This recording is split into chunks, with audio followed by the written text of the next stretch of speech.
Hello, James. How are you? I'm doing okay. And you? I'm good. I'm good. Excellent. So I'm trying to practice my interview skills. If any of the questions cause you discomfort, you can not answer. So my professor and lab partner may be viewing this as well as others on the internet. Are you okay with that? Yeah.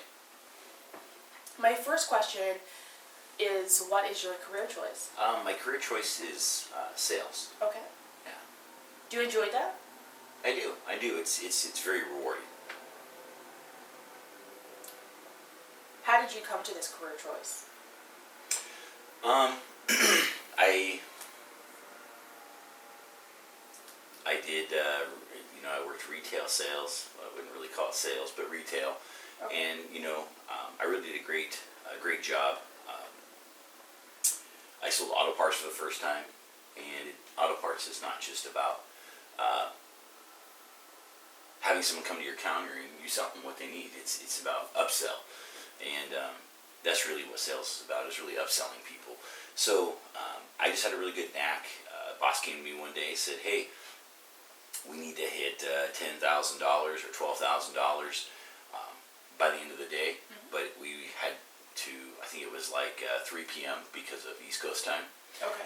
And, I sold like $10,000 in 3 hours. I just hopped on the phone, started making phone calls, and it couldn't be discounted items or anything like that. It had to be full retail price, just so it wasn't a jaded accomplishment on the goal. Okay. And I did it, and I just like, wow, I actually have a knack for this, So Yeah. I just kind of, I didn't continue sales for a while, but yeah, that's kind of how I got into sales. I just, and a lot of people tell me I'd be really good as a salesperson. Excellent. So, Is there a moment in time that shaped your choice? Like maybe a past childhood memory, or like into your teenage year or something? That shaped not your choice? necessarily.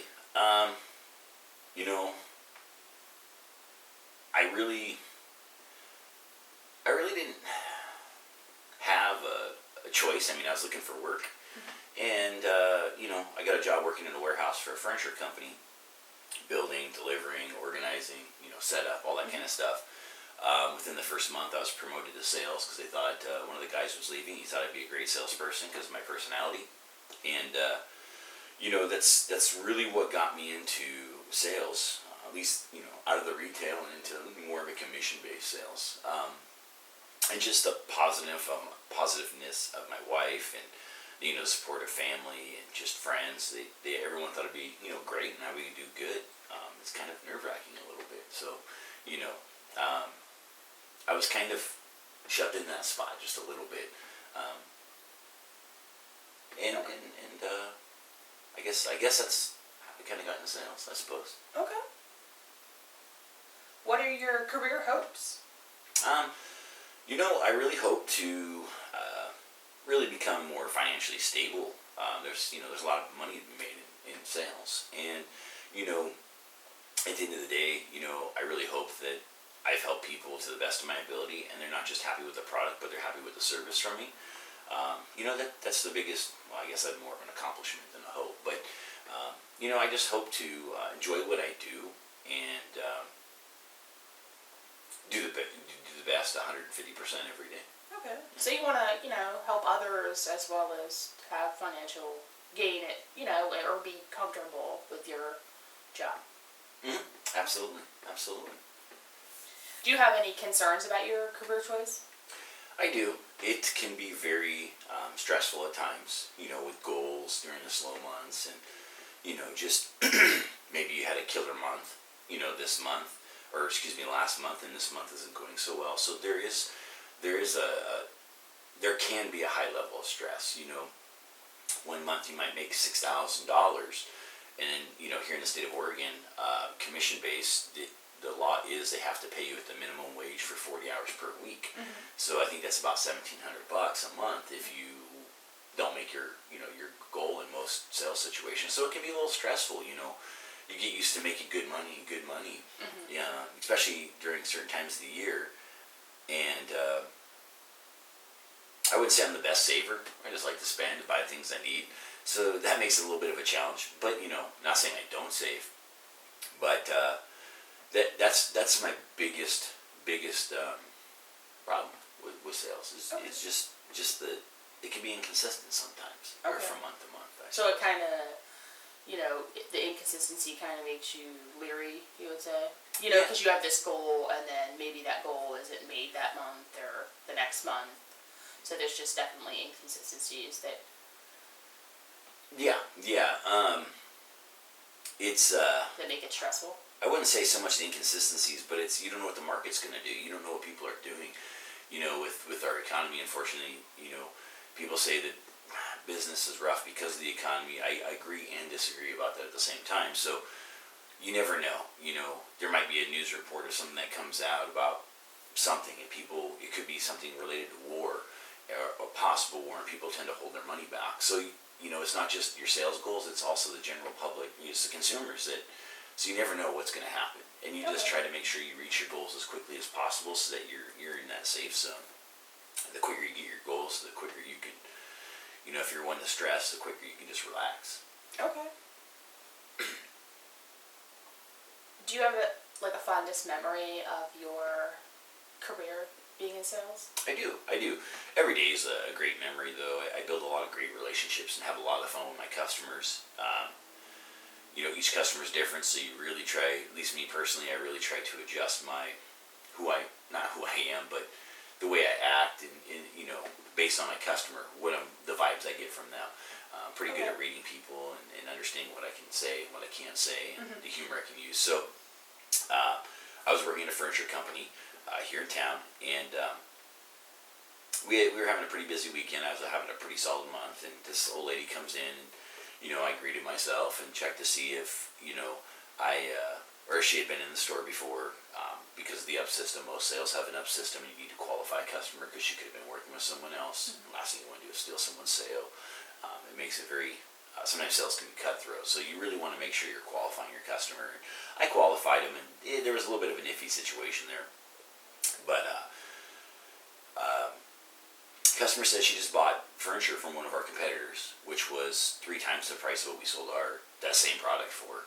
Quite a markup, and she was pretty dissatisfied with her couch, love seat, chairs, all that stuff. So I was really trying to find what she needed, and she really was very kind of standoffish with me, and I let her just kind of browse, and try to give people their space. People don't always like salespeople lingering, but there's a reason why. We're there to help. We're not just there to sell, and you might have a question and you don't answer it. So through this sales process that I had built at that particular time with that particular company, I kind of let her do her thing, and then I went to follow up with her, and we got chatting. She said her husband was a retired teacher from that middle school that I went to, and so I probed, and I'm like, well, who is it? And she said Bob, and I'm like, I don't know a Bob, because he's not teaching anymore. So she was going by his first name, of course, it's her husband.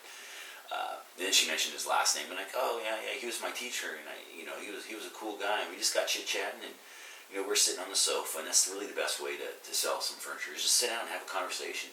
In my opinion, that's how I was successful, and just really like you're sitting in their living room with them, and she's laying down trying stuff out because she had a hard time. They love to sleep on the sofas, or at least her husband does for the majority of it. She likes to nap on there, but they were just the ones she bought were just uncomfortable. And I'm just, having this great conversation, and she says, well, I gotta go check on my husband. He's out in the truck. And I'm like, no way, bring him in. I've seen that guy since, 8th grade.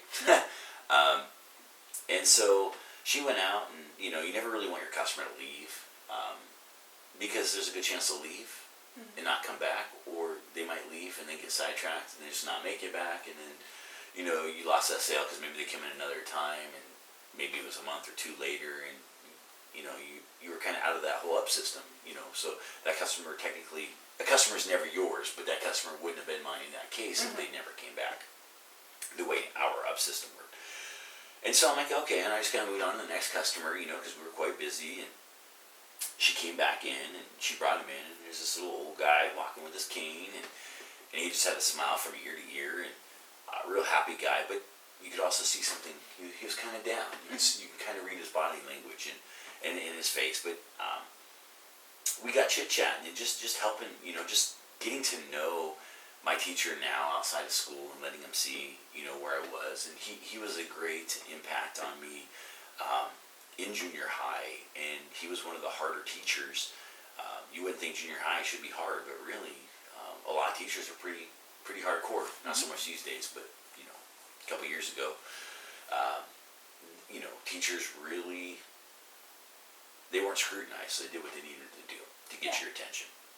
And we just reminisced about junior high, and it was just an awesome experience to have them come in, and he had mentioned that his best friend, who was a teacher at the school, had passed away, and the walking stick he had was the teacher's, who was his best friend, and he had really felt lost.